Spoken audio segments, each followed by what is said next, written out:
What's up, guys? Welcome back. The barn's a mess. I'm leaving it that way. I'm not disturbing anything. Once this is over, I'm gonna do a really good clean out, kick everybody out, take everything down out the...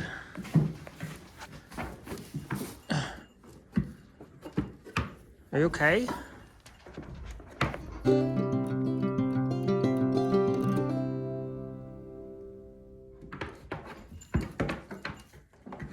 Come here, baby. Walk to me.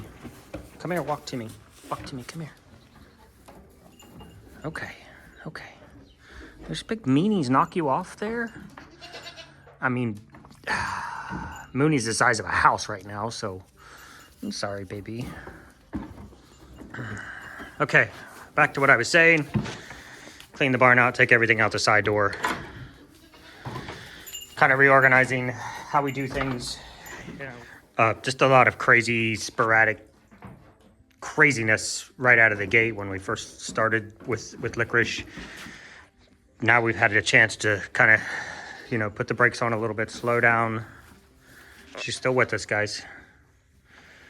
But we've had a chance to just slow down, think about systems, processes, putting things in place. Moving goats here, there, and everywhere, when and how. Come on, Tick. Can you guys leave the bins on the thing one time? Just one time, you weenies. So, you know, when your mind is swirling with one solitary focus, and that's keep her alive, there's a chance you miss some stuff. You don't do everything right. But, you know, at the end of the day, she's still with us. And that's, you know, maybe that's part of what we've done, but the fact still stands. She's still with us. And so we've had a little bit of time to just slow down, adjust the crazy,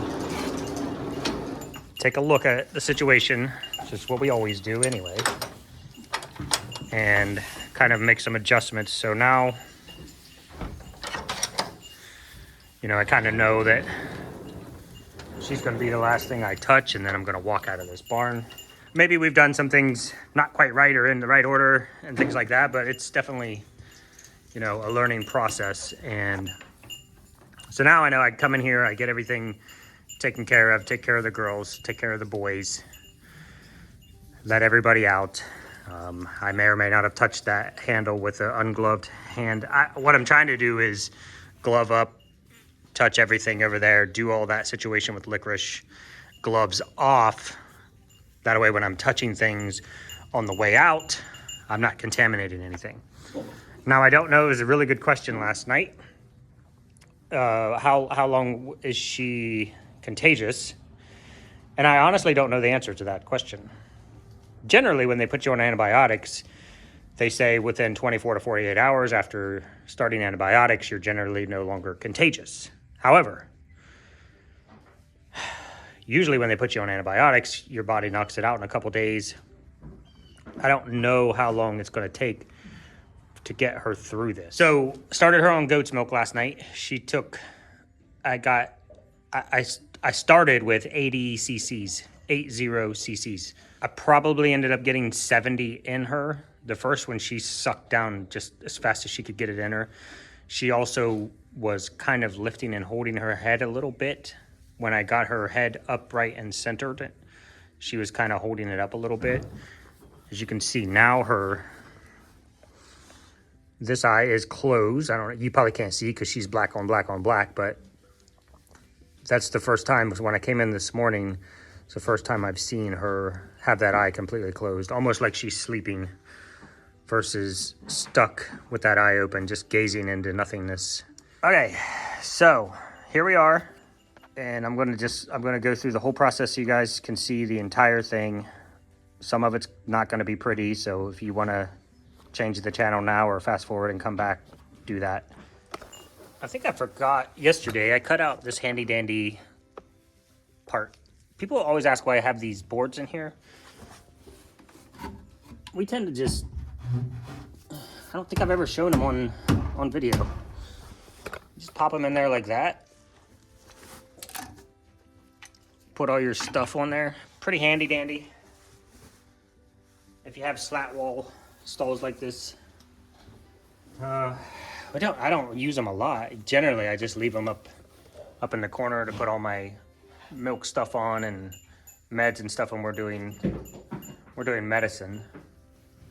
You know, we're doing copper or everybody's getting shots for some reason or whatever. So that's what the shelves are for. I'm gonna start with feeding her because I don't want to put her through the pain until we get some food in her.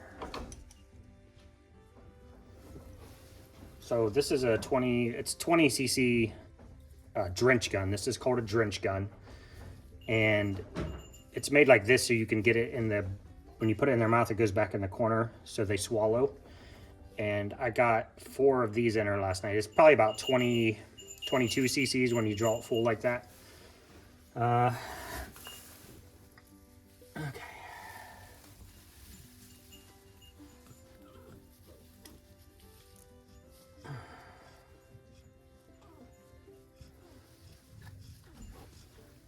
Good morning, baby.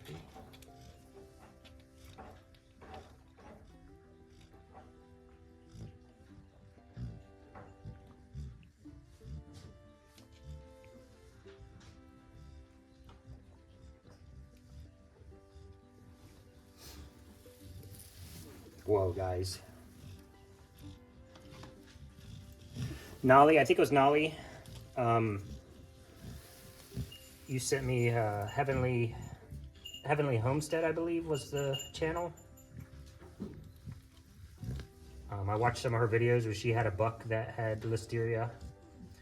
What I couldn't find out, Nolly, maybe get me in comments, please, is her boy still blind and paralyzed, or has he had a full recovery?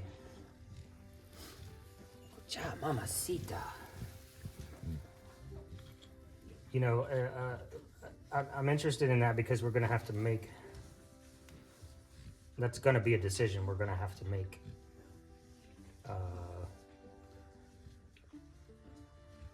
Due to the brain swelling generally associated with Listeria, which can be encephalitis or what's the other one? Meningitis. One of them is the swelling of the brain, and one of them is swelling of the tissue surrounding the brain. Oh, gosh, guys, she's putting. Good morning. She's putting effort into lifting her head up.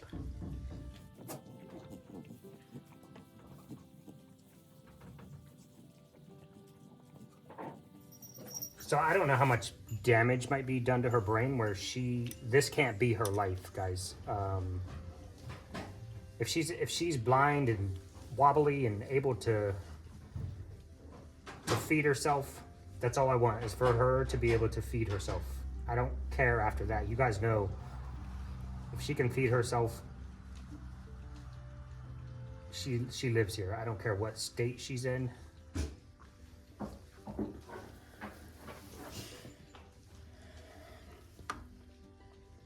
But I think this is going to be my last one. I don't want to overdo it. But this can't be her life. And if this is the end result of the Listeria, then the sad reality is we will have to put her down.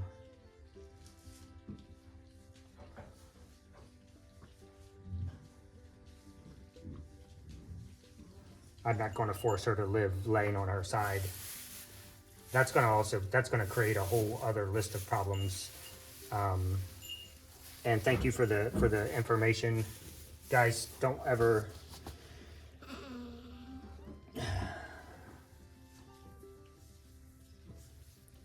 hold back on the info, even if it's wrong.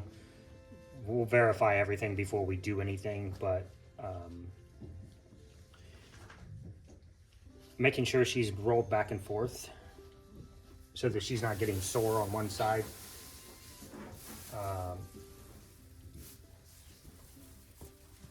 That was great information. There's so much going on that possibly I'm not thinking of everything. We're not thinking of everything. We're not, you know, it's tough right now, and there's a chance we miss something. So don't ever feel like you're doing something wrong by trying to put information out there. Hi, beautiful.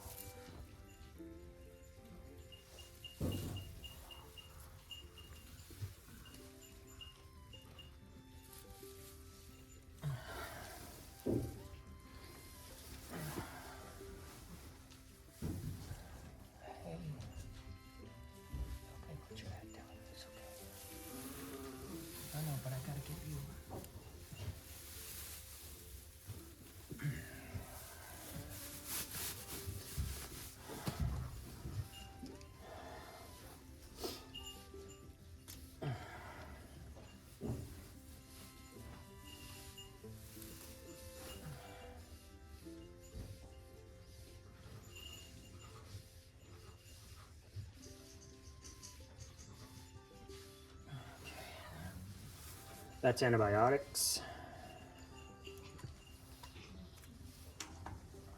This is B complex. I want to do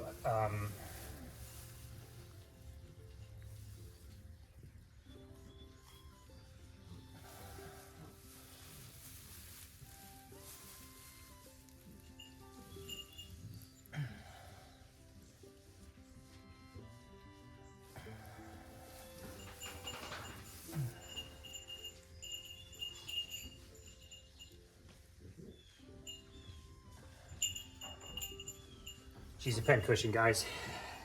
The person who mentioned getting thiamine in her. So, yes, and straight thiamine, B1 is thiamine, technically. What we use is a B complex. And generally speaking, there is as much thiamine in one dose of straight B1 as there is in 5 cc's, or there's as much thiamine in 5 cc's of B complex as there is in one single dose of thiamine. This one's gonna be hurdy baby, probably. I don't like this shot. It has to go, it goes in the neck pretty much. Her carotid is right here. I gotta make sure I do this right.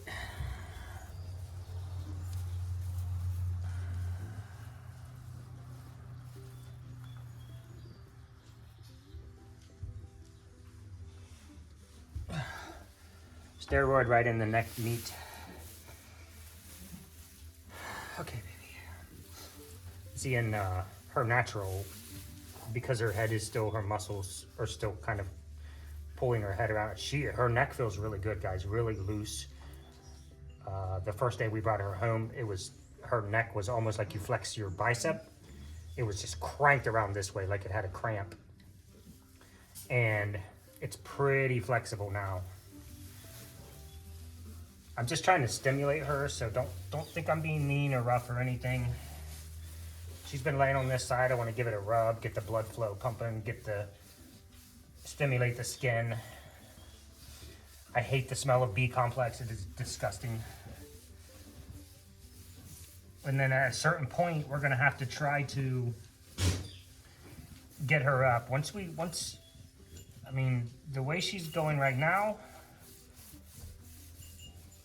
I would say within a couple days, if everything continues on this path, we'll start maybe using a sling and trying to stand her up, get her on her feet, get the blood flow pumping everywhere it needs to be. How beautiful.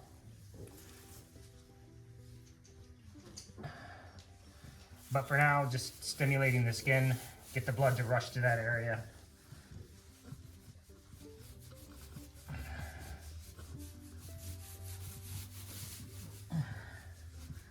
I'm not a doctor, I'm not a veterinarian, so all of this that I'm telling you is gobbledygook. Okay, I really want to, I don't want to pin her head anywhere, but Well, that's the way she's going to run it, then that's the way she's going to run it.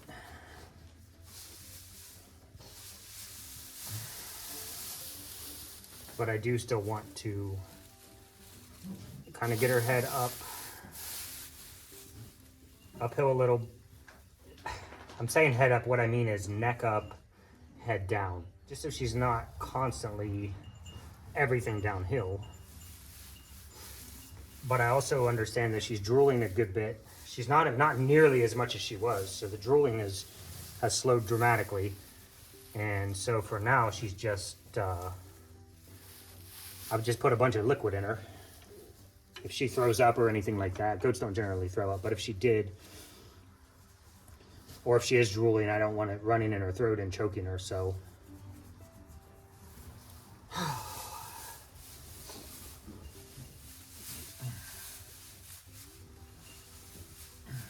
So thank you to everybody who's commenting out there. Thanks. Definitely the her getting like bed sores situation. That was something that we hadn't necessarily thought about it, but we had been rotating her back and forth. She tends to end up just pushing herself back onto this side. That's where she's comfortable, I guess. So, but I'm rotating, I'm stimulating her skin, and put her sternal. When I come back in a couple hours, she'll be back on her side again, and then I'll put her back sternal. So she's getting that natural flip just by her rolling herself and us rolling her back over. I've tried to put her left side, and she just does not, she's not down for that. So I don't know if it bothers her or not, but all right, guys, that's it.